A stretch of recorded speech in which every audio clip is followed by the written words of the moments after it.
Very warm welcome to those who have joined us here tonight. It's great to see you, and of course to those who have joined us online. I'm delighted to introduce Paul Warmington, and we look forward to his talk about his new book, Permanent Racism, Race and Class in Post-Racial Britain. It's published by Policy Press, and it will be out sometime in... hopefully by January. Hopefully by January. I am Anna Traianu. I'm Professor of Education in the department and the current head of the Center for Identities and Social Justice, which is hosting tonight's event. Just a few practical issues. We are, as you know, not just recording the event, but please turn off the camera if you do not like to be seen. Only the talk will be recorded, not the conversation, not the discussion afterwards. The recording will be uploaded on the CSJ website. If you do have any questions, comments, please put them in the chat and we will respond to as many questions as possible within the time available. So that's the housekeeping done. Let's move on to the main event. And I'd like to invite my colleague, Dr. Sarah Pierce, who is going to introduce Paul's work. Sarah? Yes. Hi, Anna. Thank you, everyone. I'm sorry not to be there with you, but it is my privilege to introduce Paul Warmington to you as someone who works in the field of race and racism in education.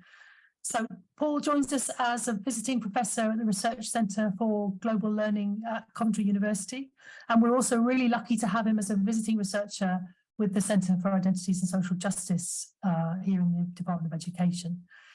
He is a founder member of the influential Centre for Research in Race and Education at the University of Birmingham, and one of the first UK academics to explore critical race theory. He's written extensively about how CRT can be used to understand racism in an English context, which I know several of us here in the meeting who work in this area have found particularly important and useful. I certainly have. He's also the co-editor of a 4-volume Critical Race Theory in Education, Major Themes in Education book, and has written and researched extensively on race equality in UK education policy, and is a really important authority on Black intellectual traditions in the UK. As you've heard, his new book is called Permanent Racism, Race, Class and the Myth of Post-Racial Britain, and it comes out next year. And that's the topic of his talk this evening, which I'm really looking forward to. Thank you so much, Paul. Great. Well, thanks very much, Sarah. And I'd like to start off by saying thanks to Anna and Sarah and all of CISJ for inviting me here tonight. And thanks for everyone for being here either online or live. It's great to see you all here. The title of this session is Permanent Racism, Race and Class in Post-Racial Britain. And just two things I'd like to say by way of a prelude is that this talk, it does focus, as does the book, primarily, not entirely, but primarily on colour-coded racism.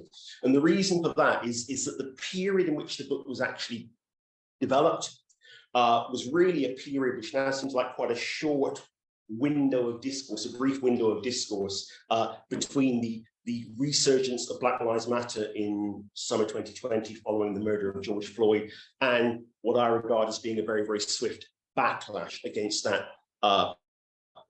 BLM moment. And that backlash is kind of very much embedded now in political discourse and in policy discourse.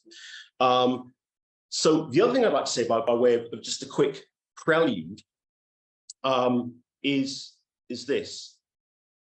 It's worth noting that in late 2020, and of course this was sort of the high point of the pandemic, but Black youth unemployment in Britain was 41.6%. And I say this even to colleagues who were interested in links between education and work, and they kind of say, "Gosh, I hadn't realised that." Now, this was at the height of the pandemic, and it's true that the following year the rate of Black youth unemployment had fallen to about 26%. Which is still it's going to be 2 or 3 times that for their white youth peers. And I just raise this because that 41.6% figure, it's the same rate of black youth unemployment that we had in the early 80s, you know, when I was growing up, when we had disturbances in Brixton and in Toxteth and so forth. And yet it was barely reported on that return of mass black youth unemployment. And I just kind of raise that, you know, because at the same time this was happening, we were hearing the beginnings of a policy discourse which was saying basically, well, no, you know, let's leave behind some of our old ideas, especially about institutional racism, and let's kind of enter what I would call a moment of state-sanctioned post-racialism, very, very facile kind. And that movement really is what this talk is about. So we're told repeatedly that racism has no place in our society. In fact, what I would argue is that racism has a crucial and enduring place in our society, and that place is what critical race theorists often describe as a stabilizing role. Racism still plays a role in distributing rights and resources, in delineating the boundaries of inclusion and exclusion in our society. And that doesn't mean that nothing has changed or that nothing ever improves, but it means that struggles for justice are contained in a cycle of what one of the founders of critical race theory, Derek Bell, called a cycle of progress and regression.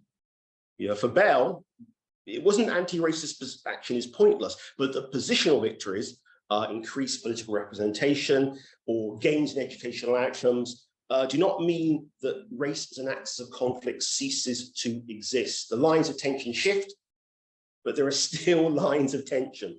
And what I argue in this paper is that those lines of tension are deliberately obscured today in policy and politics, as well as in news media, by a kind of facile post-racialism, which has come to underpin. I just want to see the text, and I think we can do that if we move this. I think this can go there.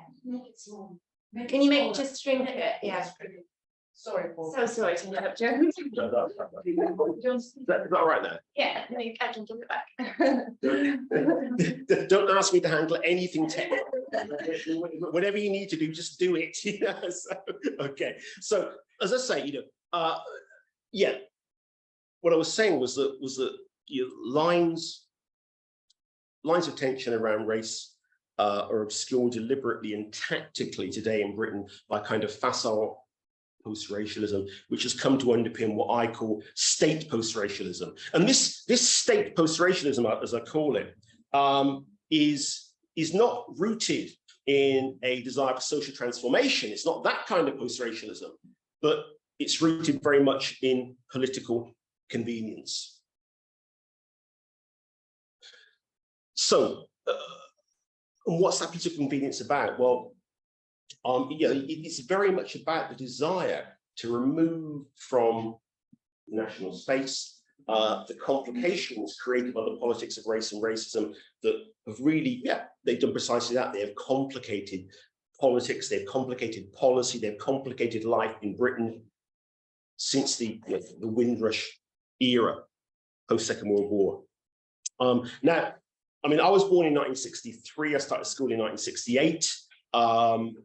And, you know, when I was growing up, 70s and 80s, there was still, you know, a small but stubborn fraction of people in Britain who believed that communities of color could literally be removed en masse from British society. People don't believe that or say that anymore, except if they're on the kind of far wings of sort of right-wing craziness. But what I'm arguing here is that what still exists in Britain is that long-held desire to erase the complicating politics of race and racism.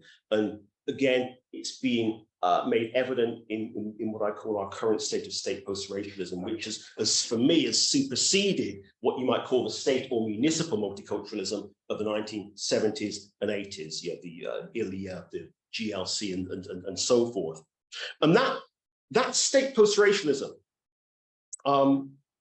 has a number of features, and I'm going to talk about them today. One, as I said, is it's underpinned by a very, very facile mode of post-racialism. Two, it entails colorblind policy approaches. Three, that colorblind post-racial approach is parallel by a quite vicious anti-racism, a contra-anti-racism, antagonism to anti-racism. And another element of it that interests me is what I see as the disqualification of Black and brown communities of colour from Britain's social class matrix. Now, I would argue that this state post-racialism, and again, I'm using a term drawn from critical race theory here. Critical race theorists talk about contradiction closure. And what contradiction closure means is when we have particular policies or pieces of legislation that are initiated in response to crises in race relations, and those bits of policy, as with Macpherson or decades before, as with Scarman, they are hailed as finite solutions to problems of race and racism, even though in actuality, many of these policies are, to use again Derek Bell's words, weakly worded and poorly enforced. No matter, those moments of contradiction closure are always hailed as turning points, as never again moments. When Stephen Lawrence was murdered and we had the Macpherson report, we were told this would never happen again. Derek Floyd is murdered in the USA by police. We're told, even in Britain, we're told this is a turning point. We have politicians getting down, taking the knee, and this has changed, and this will never happen again. But that moment, which around 2020, the Black Lives Matter moment, was a fairly brief window of discourse. There was a period where BLM seemed to be for a while state adjacent to our institutions, universities amongst them. Every university had its Black Lives Matter moment and so forth. And in fact, even by spring 2021, just a few months after that summer of Black Lives Matter, the government in Britain announced a policy paper whose aim was really to delegitimize the whole idea of institutional racism. So it didn't last very, very long. Okay, so I've kind of nailed my colors to the mast here, because I've mentioned critical race theory, and I've worked along with other people like David Gilbourne and so forth in this country on critical race theory. And there's been a mixed response to that. And I'm interested, I guess, in critical race theory for two reasons here. One is, again, that I've drawn some of my analytical framework, the permanence of racism, racial realism, contradiction closure, and so forth from critical race theory. But I'm also interested in critical race theory insofar as it has become a kind of meme, kind of woke meme. It's become a kind of folk devil, amongst the kind of, in inverted commas, anti-woke right in this country as in the USA. So, okay, so what is critical race theory about? Well, I'm going to ask and answer that question 3 times. So first of all, the most prosaic, but useful still answer is that critical race theory is really an analytical framework for understanding the presence of racism, the social reproduction in racism, of racism, through our key state institutions. So it was really developed by a multiracial group of critical legal scholars, first in the USA during the 1980s.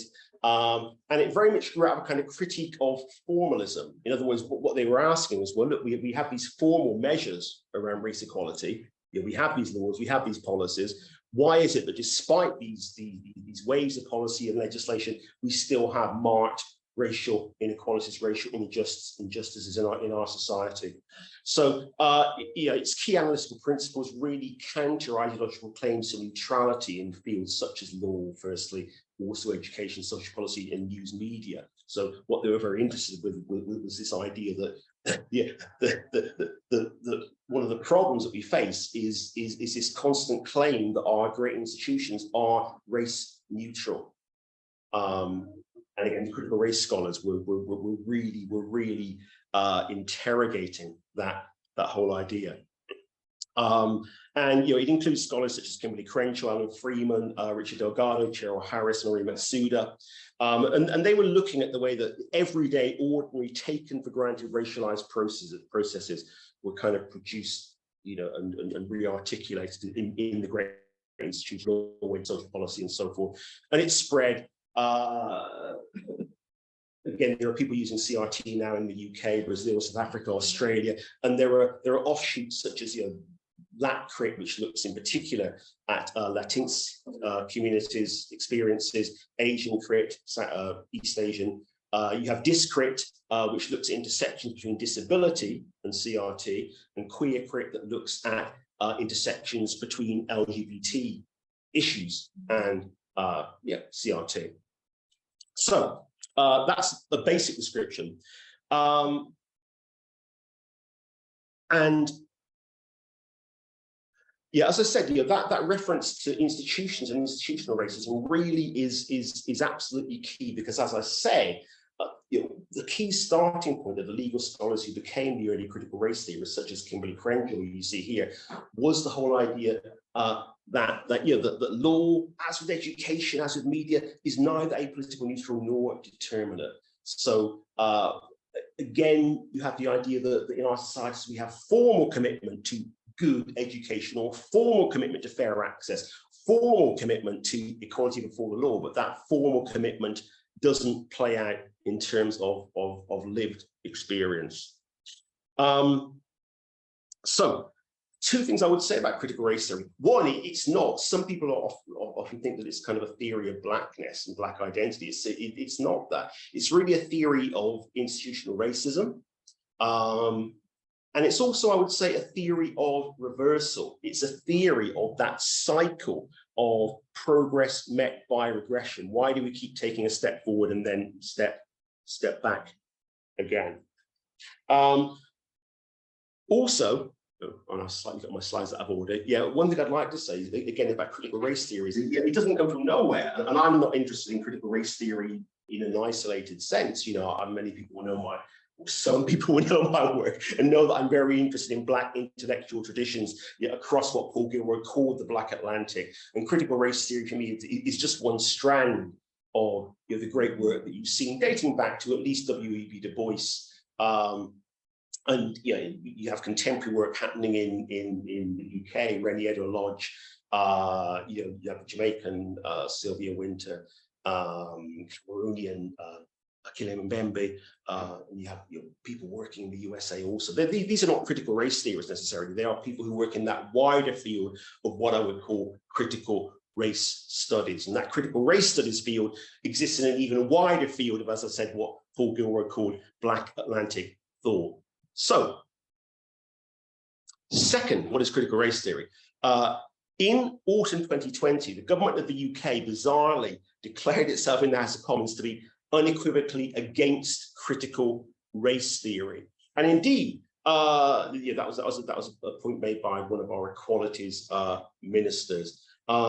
And indeed, just weeks ago, the new would-be hub of the conservative right in Britain had its National Conservatism Conference. And again, they also announced that one thing they were against was that they were in stark opposition to political theories grounded in race. Now, David Theo Goldberg, the South African critical race theorist, has said that, quote, "It is obvious that most of CRT's critics simply don't know what they are talking about, and that CRT functions for the right today primarily as an empty signifier for any talk of race and racism at all."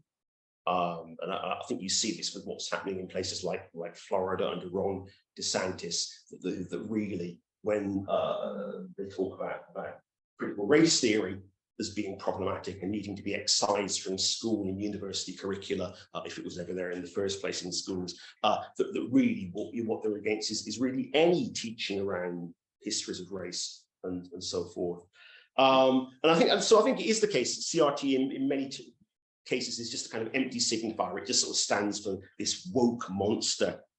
But I also think that the reason CRT has affronted conservatives and liberals alike is something very tangible, that certainly in this country, CRT is also a rejection of Britain's current hegemony, which is what I call state post-racialism.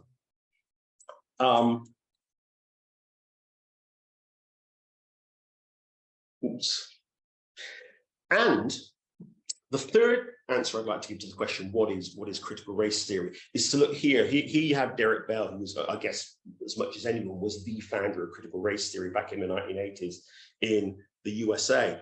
And, you know, because I want to alienate the many, not just the few, the other thing I want to say about CRT is that, as I said, many people in conservative quarters use it as a kind of general signifier of wokeness, which they're terribly against, and without really having any understanding of what CRT is. But I would also say, I think, and perhaps in the UK especially, I think a lot of people who also advocate CRT and not always, that they're often a little bit vague about the kind of whys and wherefores, the underpinnings of critical race theory. People therefore will talk about what are often termed the tenets of critical race theory, like inverse convergence, contradiction closure, the ordinariness of racism, without really explaining the concepts without which CRT just comes to resemble a kind of generic critical analysis of race and racism. CRT is something quite specific. And I would say the specific framework of CRT really resides in Derek Bell's founding ideas of what he called racial realism and the permanence of racism. So Bell talks about racial realism, and what he means by that is really, it's kind of rejecting any idea of millenarianism, that we're going to move into this new post-racial age where race and racism will just disappear. Bell said basically, racism is far, far too politically useful to be disappearing any time soon. You know, so he talked in those terms, and his racial realism was based on the idea of the permanence of racism. What he said, and I referred to this earlier in the talk, was that he believed that it was best for those of us who were engaging in struggles for social justice to regard racism as a permanent presence in society, because he said it's not going anywhere soon, and its function is very, very politically useful. It has a stabilizing function in terms of inclusion, exclusion, in terms of, again, the distribution of rights and resources, in terms of the structuring of power. Racism is very, very useful. And this, by the way, wasn't a prescriptive analysis. Bell wasn't saying that racism should be a permanent presence. He was saying, look, this is just a description of what's going on. And when I first read Derek Bell, one of his founding texts is called Faces at the Bottom of the Well, the Permanence of Racism. And I really wasn't ready for that, you know, and I kind of blanked out the subtitle, the permanence. Like, how can anyone believe that racism, how can anyone not believe that we shall overcome, and all of this stuff, you know? And Bell came out of it, he came directly from the civil rights struggle. So he understood what the civil rights struggle was about. But again, he said that too often the civil rights struggle had lost momentum because of an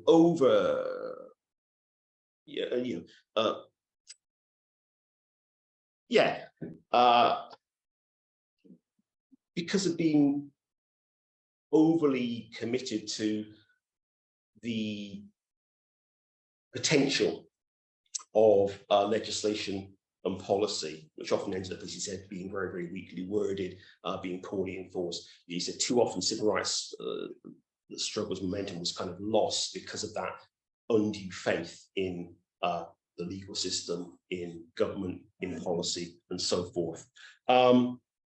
So, you know, Bell said, well, no, you know, it would be great to live in that we shall overcome, that we've reached the mountaintop world. You know, there is something of value there, but for the moment, he said, bracket that. If you really want to work against racism, you bracket that and you regard racism as being here permanently.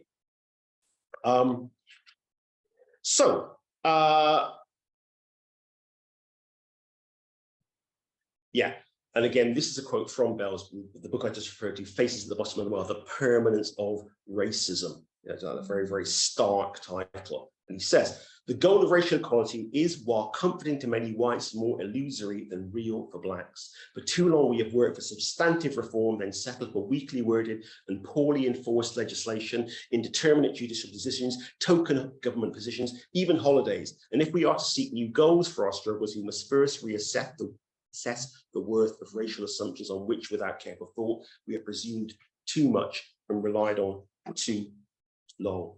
So when we talk about weakly worded and poorly enforced legislation, you know, in the UK, we often like to think that our racism is much better than theirs. You know, in the USA, you know, we're much, much too classy to be like the USA. But in June 2020, so again, this is all around the period of Black Lives Matter, the BBC reported on some 6 government reviews, policy papers on racial inequality that have been conducted over the previous decade, whose recommendations had not been effectively implemented. You know, there was the Lamy report on the criminal justice system, for instance, the Angiolini review, just on deaths in police custody. We had dimension looking at race there, and I've added others to that, other policy papers that largely have been shelved in this country. You can see them most recently, the case review of the Metropolitan Police Service, which actually concluded that there is institutional racism, sexism and homophobia in the Metropolitan Police Force. And yet, by that point, by 2023, you know, just 3 years after the whole Black Lives Matter movement, sorry, I don't want to quote Keir Starmer there, but that summer of 2020, you know, just 3 years later, we have the Casey review, and the government, the opposition, and the new head, the new commissioner for the Metropolitan Police Service, they all said, okay, you know, we see this report, but what they all stood away from, what they all distanced themselves from, was Casey's usage of the term institutional discrimination, whether in relation to race or to gender or to sexuality. So, you know, just 3 years after BLM, the idea of institutional racism, which was also, you know, and I guess put in place in many ways in 1999 with the Macpherson Review and the Race Relations Amendment Act that followed it in 2000. You know, those things really put institutional racism on the table in British policy and politics. And I would say that it didn't take long after Macpherson's publication for again, you know, the backlash against Macpherson to begin, and a lot of people who were around working in race equality in that period will say, you know, we just got bogged down. You know, we got bogged down in a lot of very, very heavy machinery, and again, yeah, there were just forces within many sectors that just rejected a lot of what Macpherson had to say.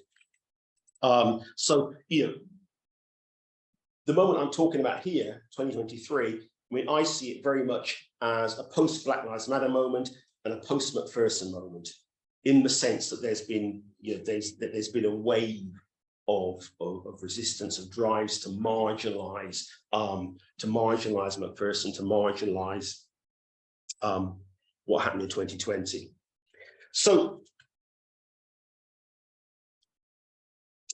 and as I said, in 2021, just a few months after the summer of Black Lives Matter, you had the publication of the hopefully named CRED report, which was led by Tony Sewell. It was the, let me get it right, it was the Commission for, what's the title? Commission for Race Equality. It's CRED. I always forget exactly what it stands for, but it was, hang on.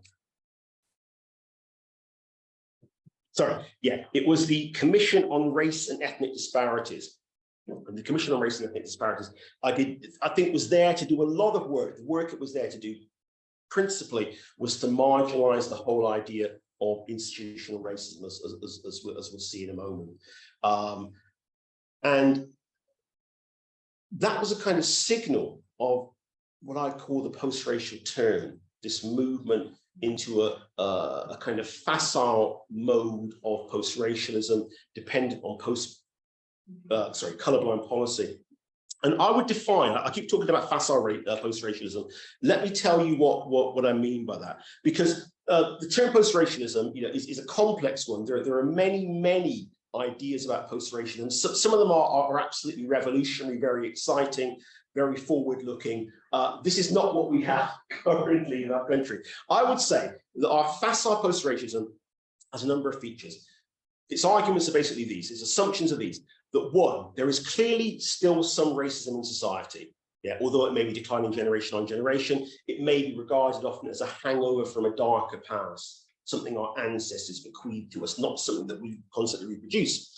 So, even the Craig report, didn't by any means go as far as saying there is no racism in society. And I mean, one definition of a post-racist society is a post-racist society. And I don't think there's anyone who believes we actually exist in that state of affairs. So there is clearly some racism in society, but that racism is essentially external to our social structures and institutions. It comes out of hatred, it comes out of prejudice, ignorance, it comes out of the behavior very often of particular prejudiced, ignorant, backward-looking individuals, the proverbial bad apples. And therefore, racism becomes individualized, and we define it as being about intentional actions by individuals, by prejudiced individuals. And at that point, structural or institutional analyses are made unintelligible. They become illegitimate. And the Craig report was certainly there to push that idea that we should regard institutional racism as a concept that had been overused. It was really now legitimate. So there's a fourth important point here. If racism has declined in salience, because this is what our facile post-racialism is saying. It's saying that racism has declined in salience. It doesn't really affect our lives as it once did. So if racism has declined in salience, but there are still demonstrable inequalities between different communities, then in a sense, there is more racial inequality than there is overt racism. Now, in one respect, anti-racists would agree with the post-racialists here, precisely because racial inequities are not caused primarily by individual prejudice, or not only by individual prejudice, they are caused by institutional reproduction of racial inequalities and racial injustice. But that idea has been ruled out under facile post-racialism. That idea is ruled out. The idea of institutional racism is ruled out, and therefore, since facile post-racialism dismisses the idea of institutional racism, then existing racial inequalities must be caused by other factors. And we have a constant search in policy currently for other factors, often produced by forms of statistical modeling that set out to sort of identify variables and so forth. And very often what we have is a kind of search for race-free factors, or such as social class or geography, markets, household income, levels of parental education. And what I would argue is that kind of colorblind analysis shows a profound misunderstanding of the way that racism works and the extent to which society is singled by racism, in the sense that, yes, it's not necessarily invalid to look at parental education when you're looking at students' outcomes. But parental education has already itself been shaped by generations of racism, as have housing, markets, and so forth. So it usually doesn't take very, very long for this search, this scratching around for race-free or non-racial factors, non-racial explanations for racial inequalities to lead into cultural deficit theories.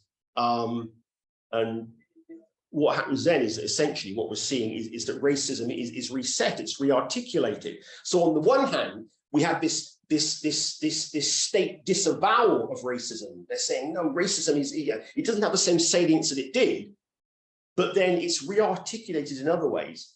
So again, well, racial inequalities are not down to institutional racism, but they might be down to family structures, or they might be down to cultural attitudes, So then we're able to kind of just re-articulate and excuse racial inequalities again.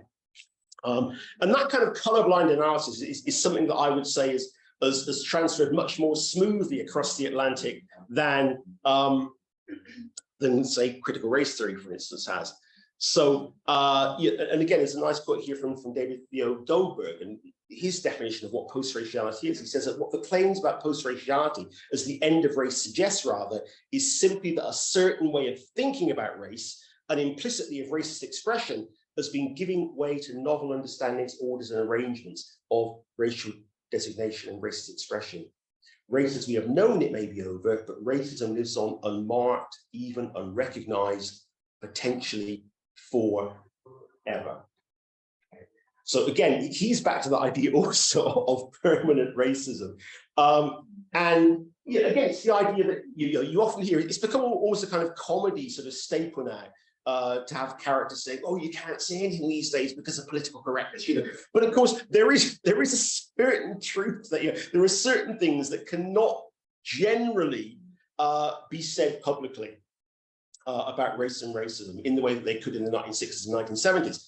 And therefore, those who are antagonistic to struggles for social justice, struggles for racial equality, need to find other ways of speaking about race, ways of re-articulating racist ideas. And we had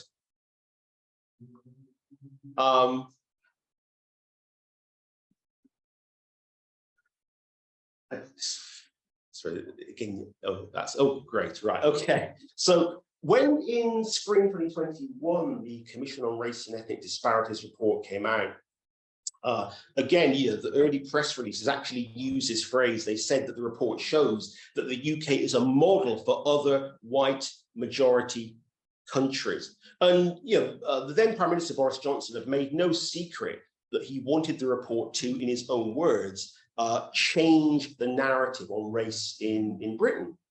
And there was nothing new about that. A decade earlier, Johnson's predecessor, David Cameron, had talked about the need to, quote, turn the page on the failed multicultural policies of the past.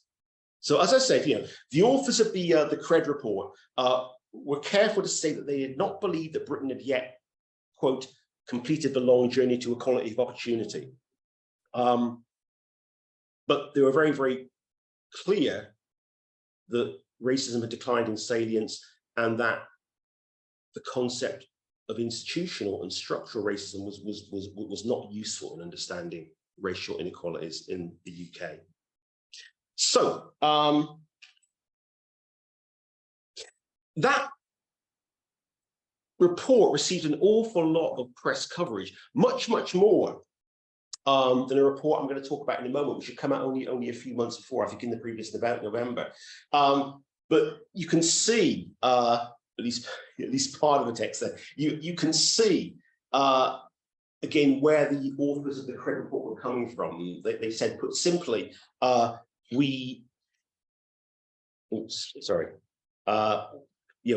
simply, we no longer see a system that is deliberately rigged against ethnic minorities. The impediments and disparities do exist. They are varied, and ironically, very few of them are directly to do with racism. Too often, racism is the catch-all explanation and can be simply implicitly accepted rather than explicitly examined. And they talk about these other factors that apparently are race-free. Geography where you live apparently has nothing to do with race, family influence, nothing, and so forth and so forth. But just again, 4 months before the CRED report came out, there was a Joint Parliamentary Committee on Human Rights, which issued a report called Black People, Racism and Human Rights, cross-party joint committee. And again, what that indicated was that the official view that was laid out in the Craig report was just very, very much at odds with how many Black people, minority ethnic people felt in the UK. So 85% of Black people, according to the report, said that they were not confident they would be treated the same as a white person by the police and so forth. 60% of Black people in the UK did not believe their health was as equally protected by the NHS compared to white people, and so forth. And again, around that time also, there was a report in The Guardian that was based on quite a mass of evidence that hadn't always been collected in Ofsted's and the Department for Education's examination of racial incidents in schools. So in March 2021, The Guardian reported that UK schools have recorded more than 60,000 racist incidents in 5 years. And this is all but just very, very much at odds with the kind of official position laid out in the Craig report and laid out in many quarters since. And in the book Permanent Racism, I kind of ended up terming this state of affairs that we've reached now, really existing post-racialism. Now, just be careful here, because really existing post-racialism, it means the opposite of what it seems to mean. It doesn't mean that post-racialism really exists. I took it from, and I was in part rereading Mark Fisher's Capitalist Realism, where he talks a lot about the old idea of really existing socialism. So the idea of really existing socialism was one that was applied to the old Eastern Bloc states that claimed that they were based on the thinking of Marx, Engels, and so forth. But of course, Marx and Engels had never actually laid out a blueprint for a post-capitalist, Marxist, as it were, communist society. They hadn't done that. And of course, also those old societies in East Germany and the USSR, they were also kind of creating industrialized societies at a hugely accelerated rate, and they very often ended up, those societies, as being as brutal as we know, as exploitative, as bureaucratized as the very societies that Marx had critiqued. But what they said officially is, no, this is Marxism, this is real socialism, And what I'm saying in the book is, state racialism in Britain is a kind of really existing post-racialism.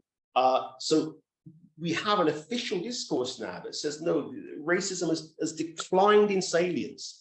It no longer has the effect on lives that it did. It hasn't disappeared, but it's declining. And that relationship between Britain's post-racial term and the experiences, the lives of minority ethnic communities, which is still just very, very often governed by harsh immigration laws, by unaccountable policing, by huge disparities in educational achievement and also in employment. The gap is where we actually live. Just as in those old really existing socialist states of the USSR, people actually they knew that this world wasn't all that it was cracked up to be. And in this country also, I'd argue, you live in communities of color and working class communities generally. You know this world, this post-racial world that we having presented to us as reality is not what it's cracked up to be. We live in the cracks, as it were, and so that's the whole idea of facile post-racialism that I would say has come to underpin what I would regard as a form of state post-racialism. In the same way that you had government promoting aspects of multiculturalism in this country in the 70s and 80s, 90s. Again, now what we have promoted is this facile post-racialism. So it's a state-sanctioned form of post-racialism. Quite clearly, it doesn't bear much relationship to the kind of ideas that you would see on post-racialism in the work of Paul Gilroy or whoever. It's a very, very facile, easily promoted version. So the second aspect of this post-racial Britain is what I call kind of anti-racism.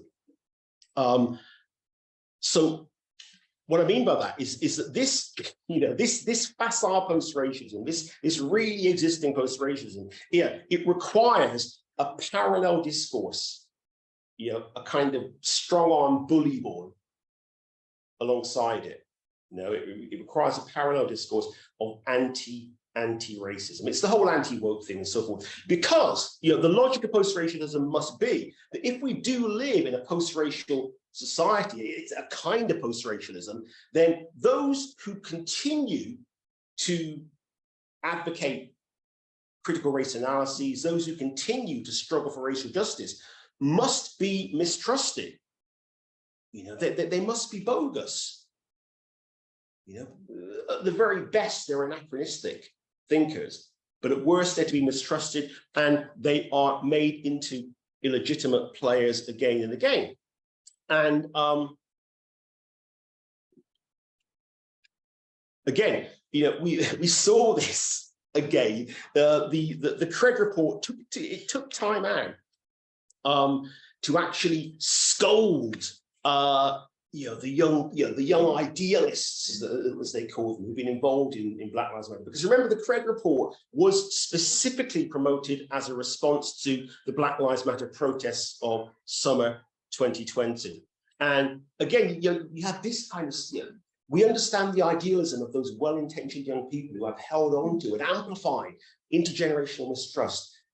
However, we also have to ask that a narrative that claims nothing has changed for the better, and that the dominant feature of our society is institutional racism and white privilege, will achieve anything beyond alienating the decent center ground which is occupied by people of all races and ethnicities. And some of us, of course, would say that actually, racial justice is far, far too important a matter to be a kind of focus group issue of finding out whether decent center ground. This is all very, very facile again. But again, you can see the kind of elements of the discourse here. So again, there's a kind of, the marginalization of the whole idea, the ridiculing of the idea of institutional racism. And again, just the idea that if young people or anyone else makes critical comments about racism, that they're saying that nothing has changed for the better. They're just kind of, they're just pessimists and nothing more. So you had that. And again, also, another example would be, again, coming out in 2021, there was a House of Commons Education Committee report and a statement, which spent an awful lot of time claiming that the concept of white privilege was prevalent in schools. I don't think there's much evidence for that. And that this supposed focus on white privilege was one of the key things that had led to the neglect of white working class pupils in England's schools. And the report's data usage of data was queried, and certainly the opposition members on the committee eventually rejected that report, but you can see where it was trying to go. And remember that this was a government that only a few months before had actually voted against extending the eligibility of free school meals for poor pupils. And yet their argument was, well, that's nothing to do with underachievement amongst white working class peoples. It's actually to do with the kind of 40-year-old phrase coined by the feminist educator Peggy McIntosh. But this stuff is, it's there. It's part of the discourse. And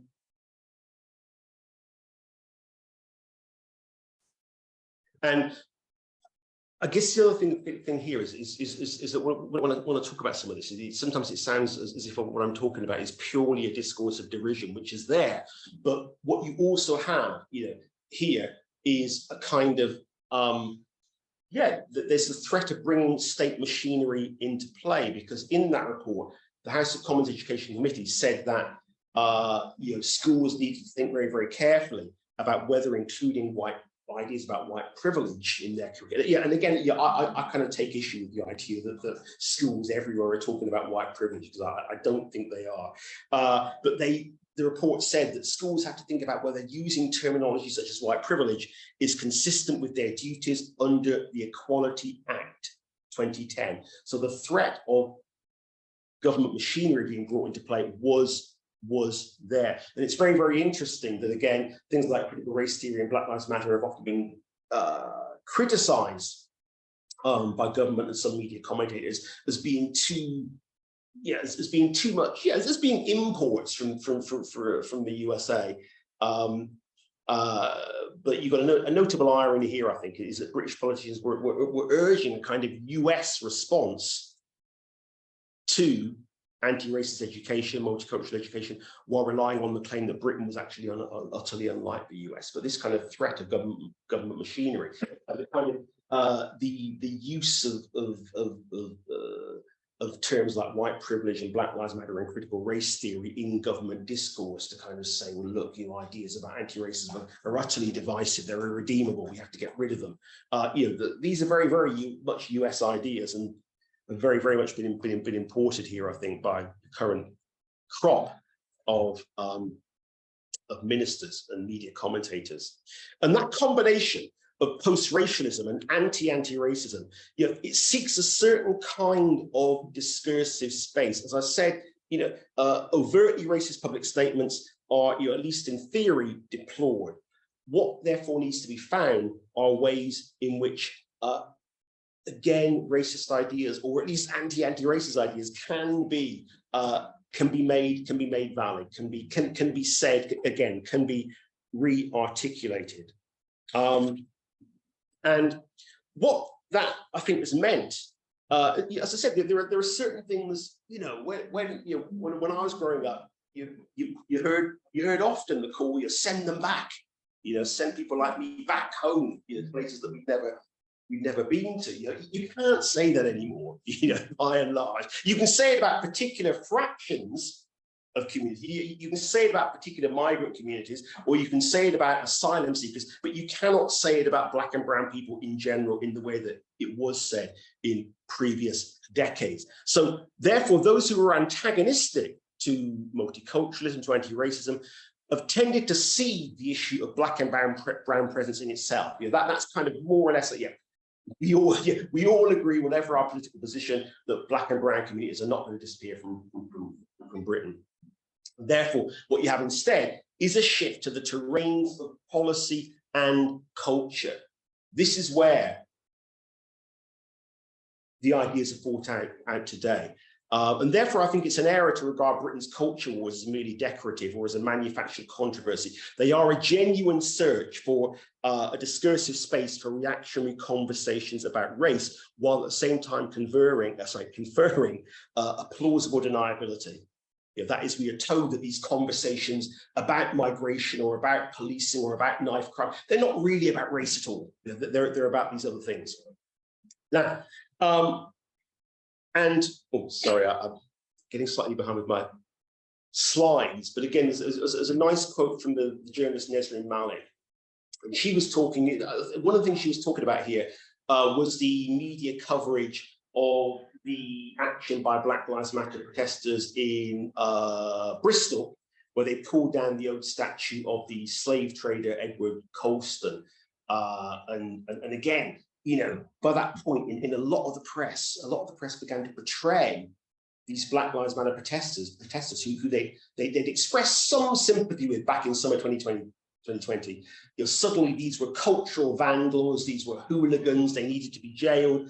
And I think there's a more general point here being made in Malik's quote also here about the backlash, the closing of the discursive window around Black Lives Matter. And she says there is no better example of how quickly history is rewritten to suit the establishment than the aftermath of the Black Lives Matter protests in summer of 2020. What seemed like a moment of profound change was quickly miscast as the opposite, a marker in the sand of what happens when demands for racial inequality go too far, when they become, or they're seen as becoming, violent, militant, and vandalistic. So again, Black Lives Matter 2020 was seen as one of those profound moments of contradiction closure. We'll all take the knee now. We'll all put a black square on social media. We'll all do this stuff, and yet just months later and in the years following, it's all recast. It's all recast as being about calls for racial equality being taken too far. And there's this idea that I think that as regards anti-racism, that Britain is full, you know. As regards migration, we're told sometimes that Britain is full, there's no more space. As regards anti-racism, we're now told that Britain is also full, that Britain has gone, that is, Britain has gone as far as it can in terms of conceding to demands for racial equality. And there's just one last thing that I talk about in the book that I would like to, it's very important in the book, but I'm kind of aware that we want to leave some time for discussion. So let me just, yeah, okay. And, you know, what I said was that at the beginning was that in Britain, what I see constantly is expressions of this long-held desire to remove the complications of the politics of race and racism, you know, from the national scene, from the national conversation. One way in which I think this is also happening has been the disqualification of Black and brown communities from Britain's social class matrix, and in particular from working class identity. You know, in Britain sometimes talked about as being a particularly class-bound society. I'm not sure it is more class-bound than other societies, but there is something about Britain, I think, which people, you know, from other countries often recognise Britain's attachment to symbols of class. And again, there is something I think particular about Britain's historical makeup that makes it prone to invest in class as an identity rather than as a descriptor of one's place in the labour process. Now, class clearly is an identity, but you know, it's also an economic category. And I think since the beginning of the 2000s, and I kind of trace the growth of this idea in the book, a lot has been said about Britain's, but yeah, perhaps specifically England's white working class, both by those who have constructed the current discourse around class and race, and by those who have critiqued it. And less has been said about this reimagining's consequences for Black and brown communities as regards working class identity and class identity in general.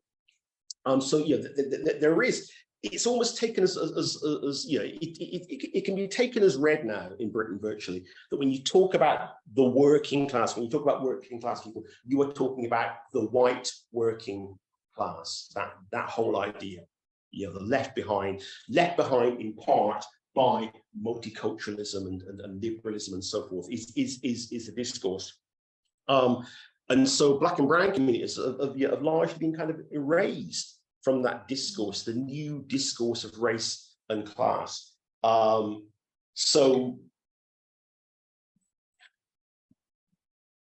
I think also I should add that, you know, that those of us working in education research can't really afford to we need to be a bit careful about pointing the finger at conservative think tanks who are because we've also, perhaps unwittingly in some instances, played a part in feeding this discourse, because what it's a discourse of, above all, is really it's the idea that multiculturalism and anti-racism have created Black gains and therefore white deficit. And one of the ways in which that discourse has been kind of secured, one of the evidence bases, of course, was provided by us. So early in the 2000s, you know, there was a lot of reporting and misreporting in national newspapers about white working class people being supposedly the lowest achievers in Britain's education system. They're not, and they never have been, which is not, I mean, the issue of white working class educational achievement is, it is of key importance, but the story isn't quite the one that's often presented to us in the press. But the idea that white working class children were the lowest achievers in Britain's education system, it really tied in with a focus in the early 2000s in Britain on social exclusion, policy on social exclusion. And again, it was kind of taken as sort of putative evidence base amongst many conservatives, to really reproduce this idea that multiculturalism and anti-racism over generations have led to Black gain and white loss, white deficit. And, I mean, much of this reporting is really about a fundamental misreading and a misreporting of data around free school meals. It's not about class, it's about free school meals. And again, you also have the irony that suddenly in Britain, it's very often conservatives who started to talk about class in a particular way. So there was a Runnymede report which said that, there's this great irony that class is often used as spoken about on the right now, but it's spoken about in particular ways. The Runnymede report said, yeah, class is useful when it is a stick with which to beat multiculturalism, but it's not useful as a demand for increased equality for all. And despite, Black Caribbean, Black African, Pakistani, Bangladeshi communities being by most measures more working class, if you like, with higher levels of unemployment, lower home ownership, greater levels of poverty, despite all that being true, Britain's policy and media discourses currently in this supposedly post-racial environment depict Britain's authentic working class as being white and only being white. You have to be white in order to be properly working class. And again, communities of color are often also therefore positioned, very much as per Enoch Powell's own formula, as the chief cause of white working class loss, and therefore as a legitimate grievance, a vessel into which multiple resentments can be decanted. So to finish, the whole idea of what is it here? There was a question W.E. Du Bois asked in the States early in the 20th century, which was, he was talking about African Americans, and his famous line was, how does it feel to be a problem? And I'd say that in the UK currently, for communities of color, the question is, how does it feel to be a legitimate grievance? What unifies these discourses, the discourse of legitimate grievance, of post-racialism, of colorblindness, of anti-racism, of Black and brown classlessness, is, as I said a moment ago, for me, it's the suggestion that Britain has gone as far as it can, or indeed should, in accommodating cultural diversity and its political expressions of multiculturalism and anti-racism. Macpherson policy, in post-Macpherson policy, since Macpherson, and sometimes in resistance to Macpherson, successive governments have emphasized both the successes of multiculturalism and the disadvantages that it may have caused amongst white working class communities in ways that constantly warns of the need for balance, for moderation, or just for phenomenological disappearance of these problems of race and racism. And this discourse of thus far and no further, therefore, is both self-congratulatory in that it holds that a sufficient amount of the multicultural project has been achieved, and it's deterministic.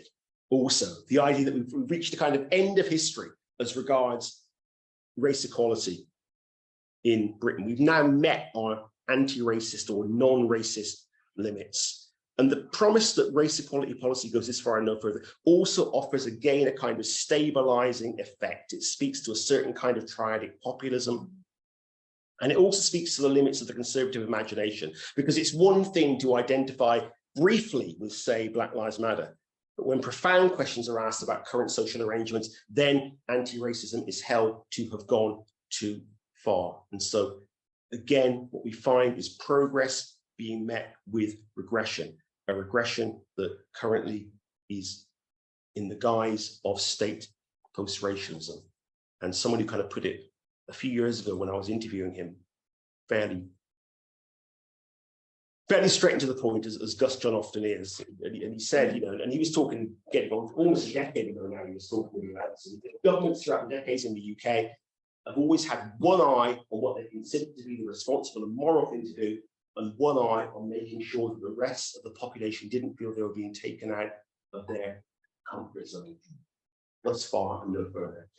Okay, right, sorry to have gone on a bit here. Okay, thank you very much. I'll finish there, okay? We can have some discussion, hopefully.